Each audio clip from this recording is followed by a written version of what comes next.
And welcome back to Conservative Arkansas Media. Thanks so much for being with us. And so, when we started our legislative roundups several weeks ago, one of the things that I wanted to do was talk to freshman legislators.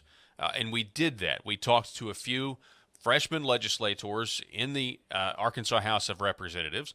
And now that the session is concluded, I thought I would reach out and talk to another freshman state representative. His name is Matt Duffield, and he joins us today. State Representative Duffield, thanks so much for coming on the program. Yeah, pleasure to be here. Glad to come on your show, Paul. Absolutely. So tell us a little bit about, as a freshman, your experience, going down Little Rock. You're from Russellville. What was it like? I mean, was it it was definitely a fast-moving session from my point of view, but just kind of tell us your first impression being a freshman state rep. Yeah, I mean it was. I enjoyed all of it. I really did. The best way I can explain the pace of the session is it was like the first 10 to 12 weeks we were walking on a treadmill at a 3.0 speed, and then the last 2 weeks we were doing 40s and running 100 yards and going out and jumping hurdles. So it went from a snail's pace to where we were down there from 8, 9 o'clock in the morning till 10, 10:30 at night in committees. So it it was a, how should I say this? It was I guess a diverse. It went from one extreme to another quick, I Yeah, guess. yeah, absolutely. Talk. Can you tell us a little bit about Governor Sarah Huckabee Sanders? And because not only are you a freshman, she, in a way, first-term governor, first legislative session as a governor. What was your relationship like working with the governor's office? Because the whole system has to work together in order to get these laws passed. Yeah, Governor Sanders has been great to me. I had several one-on-one meetings with her, and in order to get those, I just contacted Jamie Barker, who works for her, and he basically handles the business with the House, so with the legislators. So we essentially go through Mr. Barker there, and I met with her several times. I had some good meetings with her, 15, 20 minutes long, and I had an agenda when I went in. What I mean by that is, some bills and things that we had in mind, and she sat there with a notepad, the same as Mr. Barker, and she made the notes, and she gave me her honest opinions, and I appreciated that. And I really enjoyed working with her throughout the same session. So the governor and I are about the same age. I think we're like 6 months apart, and so we come from a uh, similar background, I guess, and upbringing through high school and whatnot. And culturally, we have a lot of the same interests, and so I get along great with her. And I have nothing but positive things to say about the governor. Well, in the middle of the legislative session, we have the State of the Union given by Joe Biden, and then she got to give the Republican response where she said the difference right now is between normal and crazy, and that was a huge moment for me, just because that's I think what a lot of us are thinking right now, and she's saying and really representing what we're all thinking. But you mentioned agenda, you mentioned bills, and so I wanted to go over some of your bills that you filed. And we can do this. I can pull them up right here off of the legislature's website. Let's start with this one right here, which has to do with disabled American veterans. This is HB 1594 to create a sales tax exemption for the Disabled American Veterans Association. State Representative Duffield, what can you tell us about this bill? Yeah, well, that bill was brought to me by the DAV organization in Russellville. That's a big part of our community there. And I've got to give props to Senator Flippo as well as Representative Painter, who worked hand in hand with me on this legislation. And essentially, one of my goals going into this session as a freshman is I wanted to get something passed to help our veterans. And I'm very proud to say that with the support that we had, as you see there, the various co-sponsors that signed on to this, we going into this session with a new governor, and there were some budgetary concerns and whatnot. We knew we needed to have a good bill that would be have a positive impact on veterans, that would have a nominal effect on the state budget. And so this bill is only going to have a $2,000 or less impact on the state budget annually. And so what this bill does is the DAV, the Disabled American Veterans Organization, when they have their meetings every year, when they go to, book their hotel conference rooms, their hotel rooms, their catering, anything to do with their events, they're going to be sales tax exempt for that. So, it's just a small token of our appreciation to our great disabled veterans that have served this country and worked for us, and just like I said, proud of all the support. Really appreciate the committee support that helped get this through, and obviously through the House and then the Senate as well. Yeah, no doubt. I mean, anything for the people who, I mean, I'm not I didn't enlist. Didn't have the courage that these men have had, these heroes have had, especially when you talk about those who are disabled for serving their country. So yes, that's a fantastic piece of legislation. And I've been talking to the gun owners of Arkansas, and I've been talking a little bit with them about the type of session that they had in terms of their bills, essentially giving the Second Amendment, protecting Second Amendment rights, but restoring Second Amendment rights here in Arkansas. And from what I can tell preliminarily, they have had a fantastic session. And one of those bills had to do was HB. Let me go back to the screen here. Sorry, I've got too many tabs open. One of those bills was 1547 to define a loaded firearm for the purpose of the statute concerning possession of a weapon. Now, it wasn't, from my understanding, Representative Duffield, it really wasn't a very long piece of legislation. I'm pulling it up right now, and it's about a page long. Yeah, it's 1 page long. What can you tell us about this one? Sure. First off, I can't say enough good things about gun owners of Arkansas. And to your point, GoAR had a grand slam session. I mean, I think every piece of legislation that they brought forth and wanted to get through, to my knowledge, they got every piece of legislation through. And that's a testament to their hard work, their communication skills with us as legislators in regards to the Second Amendment. And so this bill they brought to me, the loaded handgun definition, it was important because Arkansas doesn't have one. And so what we have is we have 500 municipalities. Henceforth, we could have 500 different definitions. So we want Northeast Arkansas, Northwest Arkansas, and the rest of the state to have the same clear definition of what a loaded firearm is. And I appreciate, once again, all the support we got on this bill, the co-sponsors, support in the House and the Senate, and to get this important piece of legislation through. So practically, what does that mean? I mean, at this point, if you have, the way I've read it, a loaded firearm means a firearm that is assembled and contains an unexpended cartridge, shell, or projectile in the firing position.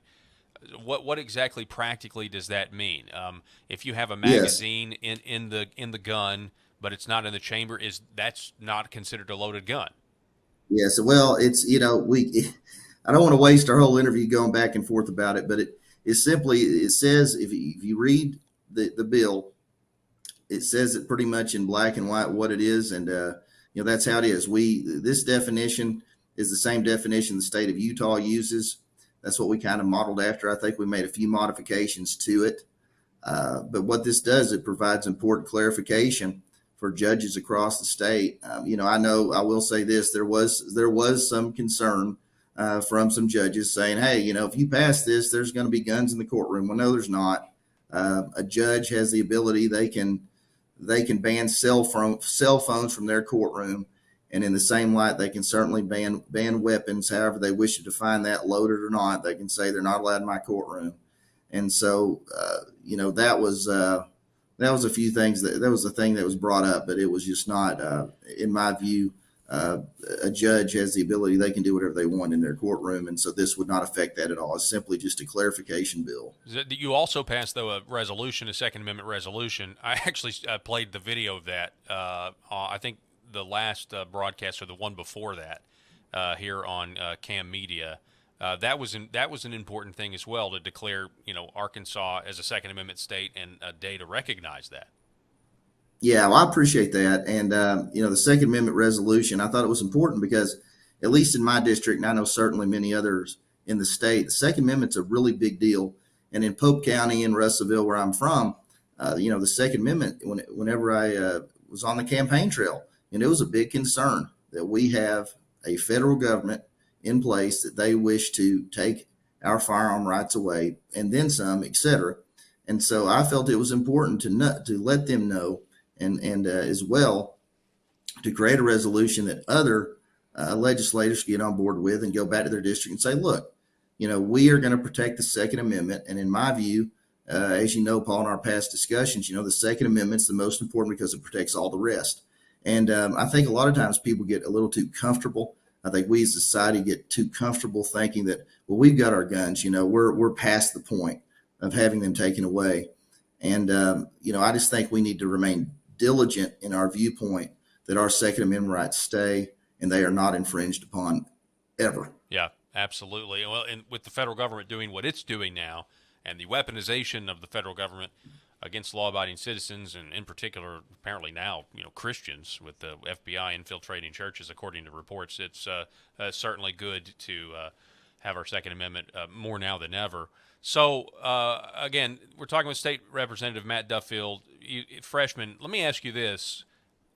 Do you enjoy being a legislator, and was it what you expected in your freshman term? Yeah, well, to answer your question first, yeah, I've enjoyed the process far more than I even could have imagined, and I've already made some lifelong friends down here. There's some great legislators. Our freshman class has some tremendous people in it, and really enjoyed working with them. I really appreciate the leadership of the House that gave myself some opportunities, as well as many of the other freshmen, and that meant a lot that they had that faith in myself, as well as some of my friends and colleagues in the freshman class. To answer your question, how it was different, I'll say this, Paul. I mean, I know everybody hears the rumors of dirty Arkansas politics and the things that go on and the things that lobbyists do. And I can tell you from a firsthand experience that the corrupt acts and things that you hear or that you may have heard about in the past, they're not there anymore. I mean, the drugs and the whatever you hear, the rumors of drug use and liquor and women and all that, it's cleaned up now. It is, and it is a House. I can speak for the House of Representatives. Throughout the entire session, it was a group of people with integrity that were there for the right reasons, and all of the nonsense of decades of the past. I can tell you from firsthand experience that's gone, and I think that's a good thing. And we all take working for the taxpayers of the state of Arkansas very seriously. We're getting paid taxpayer dollars, and we want to use that time efficiently and effectively to work for the people of this state. And I think that we did that this session, and we'll continue to do so. I want to ask you, we went over some of your bills, and they're listed there. And so this is kind of a two-part question. Are you going to run for re-election? And you can feel free to make that announcement here. And number two, what other policies, what other goals would you have that you want to work on in your second term? Sure. Well, number one, yes, I absolutely am going to run for re-election. And I'll go ahead and make that announcement here on your show. I appreciate you asking me that. When I ran, even before I got in office, I said, if elected, I would like to stay around as long as the taxpayers want me there and as long as the voters want me to work for them. And that's just it. I'm here to work for the people of my district and the state. And it's like I said, it's a position that I take seriously. We're working on taxpayer dollars, and I think we need to give people their money's worth. And I certainly tried to do that as a freshman. I know I learned a lot, and I think coming into, next session, I'll be, continue to be more effective to work for the people. Because at the end of the day, I look at myself as I'm an employee and they're the employer. And I try to communicate with the people and let them know what I'm doing and let them know, the good, the bad, the ugly of the situations. And, but anyway, as far as moving forward, there's absolutely some legislation that I think, we need to try to get through. There was some people in my district brought to my attention some issues that had taken place. I'll just go ahead and mention one now. there are certain companies and entities in this state and organizations, and they have rules on the books that say in an emergency situation that only X, Y, or Z employees are permitted to call 911. And I don't think that's right. And I think that, as we move forward, I'm working on some legislation to change that. We have a young man in my district that unfortunately died, and we believe that if we changed that perhaps we could save some lives in the future. So that's just one that's on a list. But I think this session, it's like anything else. There was some good legislation that we got passed. There was some legislation brought forth that, in my view, was unnecessary. But everybody's got their own viewpoints in their own districts, and at the end of the day, every district, I believe, had a voice, and I think the leadership did a really good job of allowing every district to have their voice and do good work for their people. Yeah, while I have you, last question, two of the biggest initiatives were the LEARNS Act, education reform, criminal justice reform. Coming up here in just a minute, we're sitting down with Senator Ben Gilmore, who spearheaded the parole reform and the criminal justice reform. What were your thoughts on the LEARNS Act and the prison situation and the crime situation in Arkansas? Sure. Well, the LEARNS Act, I signed on as a co-sponsor, and I I don't co-sponsor things unless I believe in them, and I believe in the LEARNS Act. And, Brian Evans, who's the chair of the Education Committee, was very kind to me, and he sat down and we went through the LEARNS Act page by page. And I think it's really going to change the state of Arkansas in a very positive way. The most exciting thing to me in the LEARNS Act is in ninth grade, students are going to be given an option. It's no longer just college or bust. They're going to be given an option. They can get what's called a career pathways diploma. So when a young person is in ninth grade, they can choose, hey, I wish to go to a college, or I wish to essentially learn a trade. Do they wish to be an electrician, a welder, plumber, in the world I'm in, an aggregate? And I believe that, for me personally, that is the most exciting part of the LEARNS Act, because I think it can change the workforce of this state. Because I can speak for myself as a small business owner that finding truck drivers and workers, I mean, it's I'm not going to lie, it's a difficult process to find good workers like that. And I think that this part of the LEARNS Act is going to change the workforce of the state of Arkansas in a very positive direction in the future. That sounds good. Well, we really appreciate you spending some time with us, State Representative Matt Duffield, and we need to do it again sometime. I'd be great, Paul. I appreciate it, and like I said, I appreciate all you do for the state. I think you have a great show, and look forward to coming on again. All righty, sounds good, folks. We're going to be back here in just a moment with Senator Ben Gilmore. Going to talk criminal justice reform. Don't go anywhere.